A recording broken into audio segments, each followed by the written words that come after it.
Halo kawan K3, perkenalkan saya Safira sebagai jabatan fungsional pembimbing kesehatan kerja. Selanjutnya, kita akan membahas contoh pengendalian risiko akibat bahaya fisik pajana radiologi. Pengendalian risiko ini melibatkan beberapa tahapan mulai dari eliminasi hingga penggunaan alat pelindung diri. Pertama, dalam tahapan eliminasi akan dilakukan pengurangan durasi paparan adalah kunci untuk melindungi pekerja dari efek radiasi. Tidak ada tahapan substitusi yang dapat dilakukan dalam konteks pengendalian pajana radiologi. Oleh karena itu, kita harus fokus pada metode pengendalian lainnya. Selanjutnya adalah tahapan pengendalian teknik.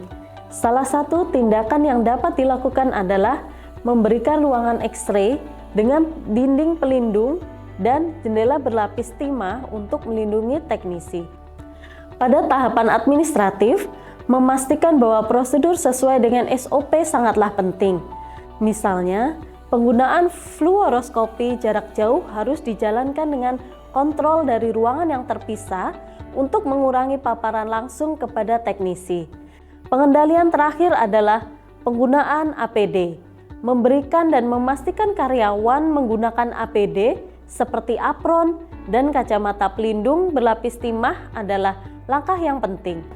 APD ini memberikan perlindungan tambahan bagi pekerja dari paparan radiasi yang tidak dapat dihindari melalui metode pengendalian lainnya. Selanjutnya, contoh pengendalian risiko untuk COVID-19. Pertama, dalam tahapan eliminasi, dilakukan penyediaan lokasi screening khusus untuk pasien COVID-19. Dengan memiliki area khusus untuk screening, kita dapat memisahkan pasien yang diduga terinfeksi dari area lain sehingga mengurangi risiko penyebaran virus di lingkungan kerja. Kemudian, tahapan substitusi dilakukan melalui vaksinasi. Vaksinasi adalah langkah penting untuk meningkatkan kekebalan tubuh terhadap virus dan mengurangi risiko penularan serta keparahan penyakit.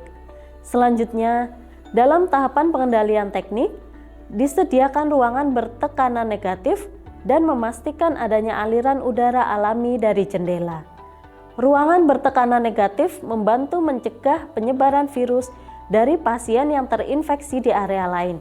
Sementara aliran udara alami dapat memperlancar sirkulasi udara. Tahapan administratif yang dapat dilakukan diantaranya adalah pengaturan zona, pembinahan ruangan, dan SOP khusus. Pengaturan zona memungkinkan pemisahan area dengan risiko infeksi tinggi dari area lain, dan SOP khusus memberikan panduannya yang jelas tentang bagaimana menangani berbagai situasi yang berkaitan dengan COVID-19. Pengendalian terakhir adalah penggunaan APD khusus. Harus dipastikan bahwa pekerja menggunakan APD yang tepat seperti masker, sarung tangan, pelindung wajah, dan pakaian pelindung. Selanjutnya, kita akan bahas contoh pengendalian risiko needle stick injury. Pertama, dalam tahapan eliminasi dapat digunakan perangkat tanpa jarum. Dengan menghilangkan penggunaan jarum, kita secara signifikan mengurangi risiko terjadinya NSI. Kemudian, pada tahap pengendalian substitusi, kita dapat mengganti perangkat jarum dengan yang lebih aman, seperti jarum jahit dengan ujung tumpul. Selanjutnya, dalam tahapan pengendalian teknik, harus disediakan wadah benda tajam yang mudah diakses dan terletak sedekat mungkin dengan area di mana benda tajam digunakan. Untuk tahapan administratif, dapat menerapkan prosedur kerja yang sesuai standar untuk mengurangi kemungkinan cedera NSI.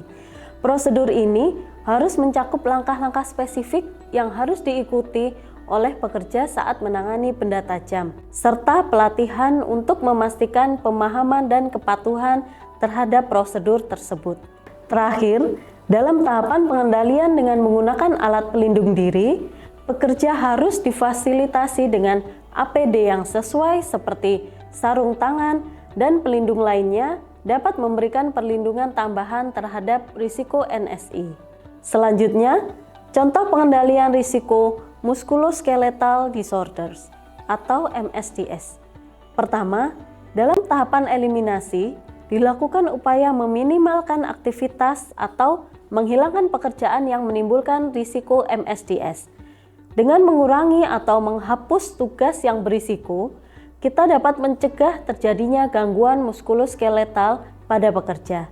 Kemudian, pada tahap pengendalian substitusi, dilakukan pergantian pekerjaan berisiko MSDS dengan bantuan mesin. Menggunakan mesin atau alat otomatis dapat mengurangi beban fisik yang harus ditanggung oleh pekerja, sehingga risiko cedera dapat diminimalkan. Dalam tahapan pengendalian teknik, perlu mendesain tempat kerja agar lebih ergonomis. Dapat dilakukan dengan menempatkan instrumen pada tempat yang lebih mudah dijangkau, menggunakan troli untuk memindahkan beban berat, serta memberikan bantalan pada tepi permukaan kerja yang bersentuhan dengan siku dan lengan bawah. Untuk tahapan administratif, dapat dilakukan pengaturan jadwal rotasi kerja. Dengan mengatur rotasi kerja, pekerja tidak akan melakukan tugas yang sama dalam waktu lama, sehingga mengurangi risiko kelelahan dan cedera akibat gerakan berulang. Terakhir, dalam tahapan pengendalian menggunakan alat pelindung diri, pekerja harus difasilitasi dengan sepatu dengan sol dan pijakan yang empuk. Selanjutnya, contoh pengendalian bahaya psikososial di tempat kerja. Pertama, dalam tahapan eliminasi, harus dipastikan bahwa beban kerja sesuai dengan kemampuan dan sumber daya pekerja yang ada. Dengan menyesuaikan tugas dan tanggung jawab agar seimbang dengan kapasitas pekerja, tingkat stres dan tekanan yang dialami pekerja akan berkurang, sehingga menciptakan lingkungan kerja yang lebih sehat dan produktif.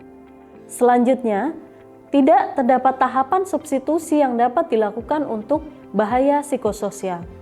Pada tahap pengendalian teknik, dapat disediakan lingkungan kerja atau instalasi gawat darurat yang terorganisir dan efisien. Sebuah tempat kerja yang terorganisir dengan baik dapat membantu mengurangi kebingungan dan stres, serta meningkatkan efisiensi kerja dan keselamatan pekerja. Untuk tahapan pengendalian administratif, dapat diselenggarakan program manajemen stres dan mengadakan pertemuan reguler secara rutin. Selain itu, mengatur jadwal shift yang wajar dan rotasi unit, serta memastikan pekerja memiliki waktu tidur yang cukup setiap hari sangat penting untuk menjaga kesehatan mental dan fisik para pekerja. Pendekatan individu seperti latihan relaksasi dan teknik lainnya dapat dilakukan untuk mengurangi gejala stres. Terakhir, tidak terdapat alat pelindung diri yang dapat digunakan untuk mengendalikan bahaya psikososial. Oleh karena itu, upaya kita harus difokuskan pada eliminasi, pengendalian teknik, dan administratif untuk menciptakan lingkungan kerja yang mendukung kesejahteraan psikososial pekerja. Dalam kegiatan manajemen risiko, terdapat beberapa aspek penting yang perlu dilengkapi untuk memastikan efektivitas dan keberhasilan proses ini.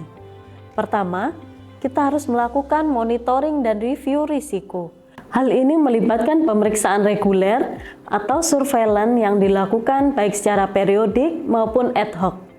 Tanggung jawab untuk monitoring dan review ini harus ditetapkan secara jelas, sehingga setiap individu yang terlibat mengetahui perannya dan dapat melaksanakan tugasnya dengan baik. Selanjutnya, komunikasi dan konsultasi harus dilakukan pada semua tahapan proses manajemen risiko.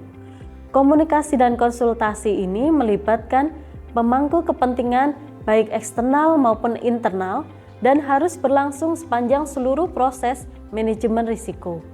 Oleh karena itu, rencana untuk komunikasi dan konsultasi harus dikembangkan sejak tahap awal. Rencana ini harus mencakup isu-isu yang berkaitan dengan risiko, penyebabnya, konsekuensinya, dan langkah yang diambil untuk mengendalikannya.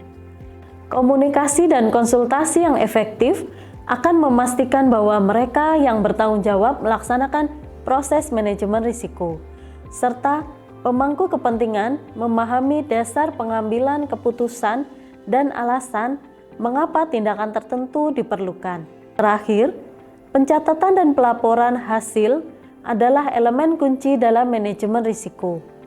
Dokumentasi yang baik mencakup semua pelaksanaan proses manajemen risiko yang telah dilakukan.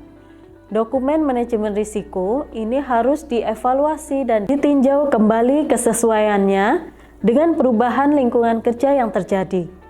Dengan pencatatan dan pelaporan yang tepat, kita dapat memastikan bahwa setiap perubahan risiko atau pengendalian tercatat dengan baik dan dapat ditindaklanjuti dengan cepat dan tepat.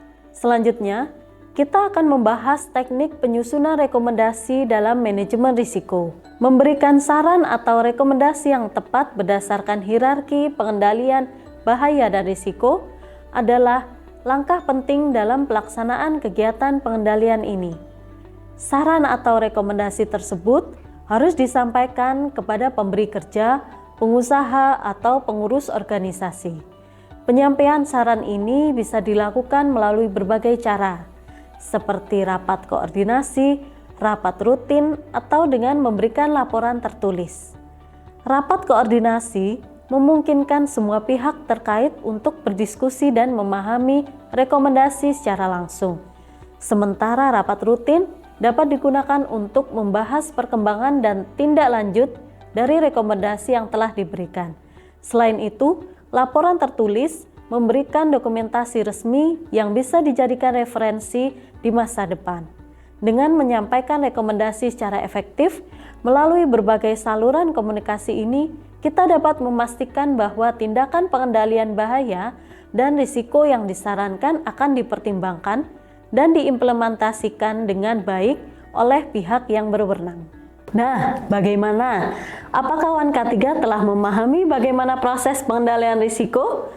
Silahkan uji pemahaman kawan K3 dengan menyelesaikan kuis setelah materi ini. Dan silahkan mencoba dengan menggunakan formulir yang sudah disiapkan. Sekian pemaparan materi saya terkait manajemen risiko. Salam sehat.